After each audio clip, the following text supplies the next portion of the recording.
मत पलटना, अब तक की सबसे डरावनी कहानी।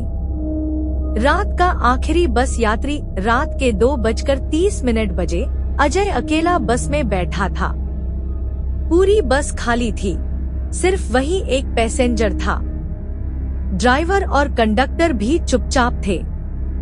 बाहर घना कोहरा था और बस धीरे धीरे वीरान रास्ते पर चल रही थी। अचानक बस एक गहरे अंधेरे मोड़ पर मुड़ी और रुक गई।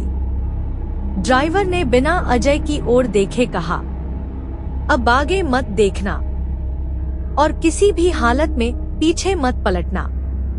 अजय ने हंसकर पूछा, क्यों?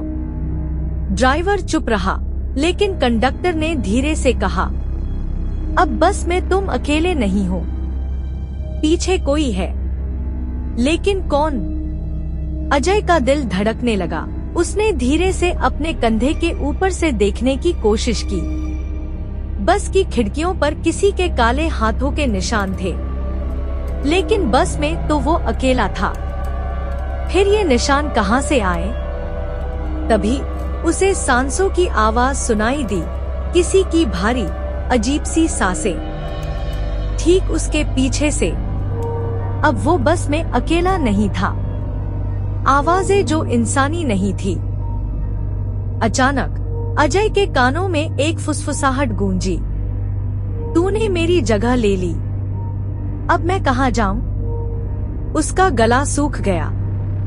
उसने सामने बैठे ड्राइवर और कंडक्टर को देखा, लेकिन वे दोनों बिल्कुल बिना हिले-डुले बैठे थे, जैसे पत्थर बन गए हों। फिर कुछ और डरावना हुआ।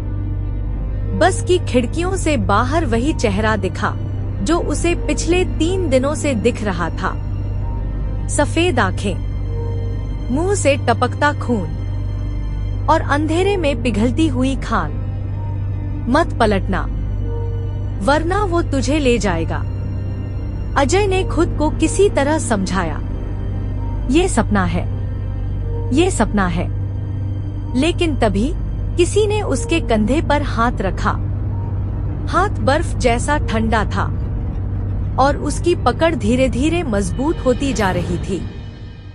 फिर वो आवाज फिर आई, अब बहुत करीब से, मैंने कहा था मत पलटना। अजय से रहा नहीं गया। उसने झटके से सिर घुमाया और बस के अंदर अब सिर्फ एक यात्री था। अगली सुबह वही बस एक खाली सड़क के किनारे खड़ी मिली। ड्राइवर और कंडक्टर बेहोश थे और सीट नंबर 13 पर बैठा यात्री गायब था। बस के अंदर दीवार पर खून से लिखा था, मैंने कहा था मत पलटना। अब बताओ, अगर तुम रात को बस में अकेले सफर कर रहे हो और तुम्हें अचानक किसी की सांसों की आवाज सुनाई दे, तो क्या तुम पलटोगे?